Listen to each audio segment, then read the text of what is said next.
The Nikon Z DX 18-140mm f3.5-6.3 VR lens versus the Tamron 18-300mm f3.5-6.3 Di3-A VC VXT lens. Now, both of these lenses are touted as one and done lenses or do-it-all lenses. So, which one of these APS-C lenses should you buy for your Nikon Z mount camera? Find out next.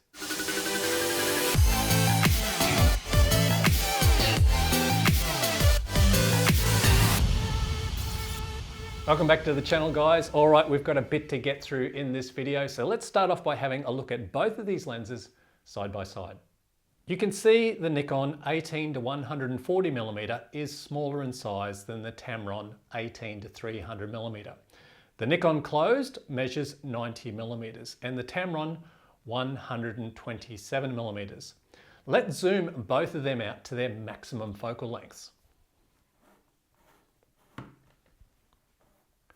So now you can see the Tamron is substantially longer in size than the Nikon. So that now brings me to my next spec, and that is weight. The Nikon 18-140mm weighs in at 315 grams, whereas the Tamron 18-300mm lens, it weighs in at 635 grams. So the Nikon is just under half the weight of the Tamron. And have you noticed something about both of these lenses? Tamron have included a lens hood when you purchase their 18-300mm lens, whereas on the Nikon 18-140mm, a lens hood is sold separately. The HB101 lens hood for the Nikon 18-140mm here in Australia retails for $59 and in the US, $40. So that is something you may have to take into consideration when choosing to buy either one of these lenses.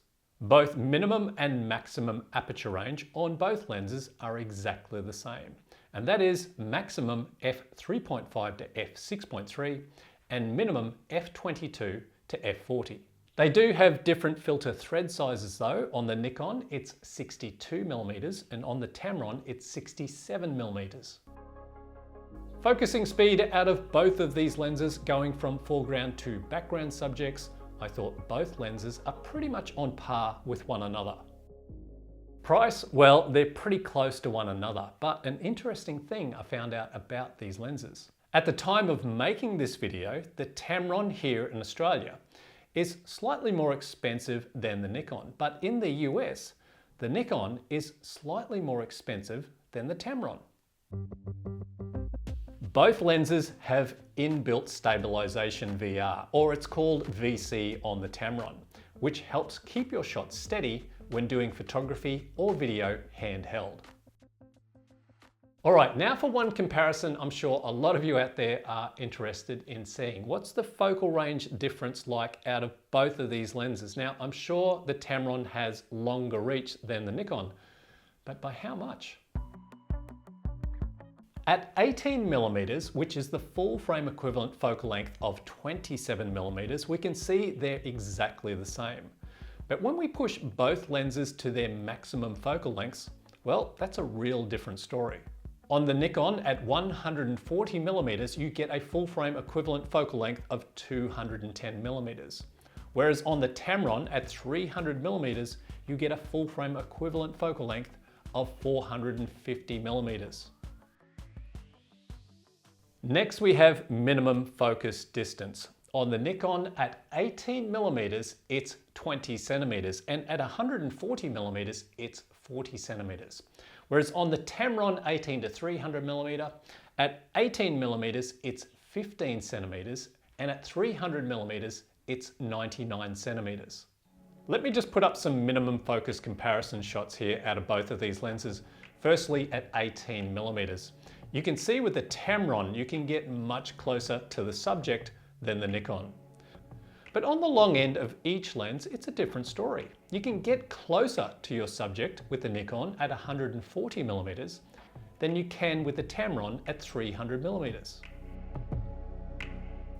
The image quality out of both of these lenses is very good. But when it comes to these type of one and done or all-in-one wide to telephoto lenses, you have to remember they're not as sharp as some prime lenses or more expensive telephoto lenses.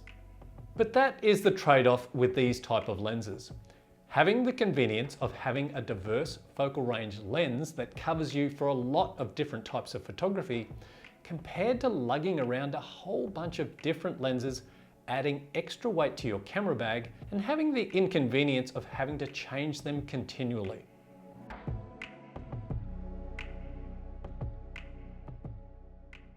Okay, decision time. Which one of these APS-C lenses should you buy?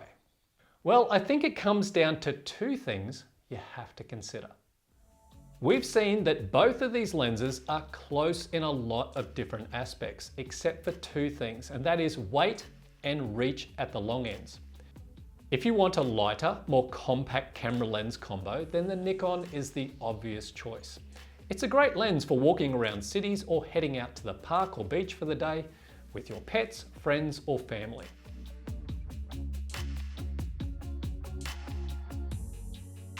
But if you're one of those photographers that say 9 times out of 10, you're living on the long end of a focal range of your lens, yeah, that's me, then the Tamron is definitely the lens for you. I can only speak from experience as one who has traveled a lot, and I just know when I've been in different locations around the world, I'm always wanting more zoom reach for things like birds and animals, structures, or mountain peaks off in the distance.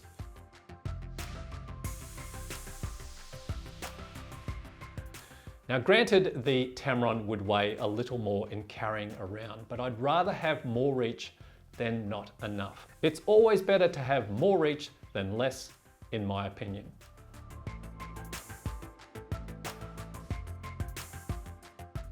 I think also a lot of people have some hesitations about putting a third-party lens on their cameras. But after using both of these lenses, they both operate in the same manner on my Nikon Z52. But one thing I did pick up while doing those focal length comparison video shots, I thought the Tamron had a cooler look in the colors, whereas the Nikon seemed to be a little bit warmer in the colors. I had all the settings, including the white balance, on the Z52 set exactly the same for both lenses when taking these shots. Well, thank you very much for watching, guys, and I hope this video has helped you out when it comes to deciding which one of these lenses you should buy. If you still are undecided, I have done individual review videos of both of these lenses, and I'm going to leave you those right here and here. Well, please give me the thumbs up if you did enjoy this video. That does help my channel to grow. I'll see you next time.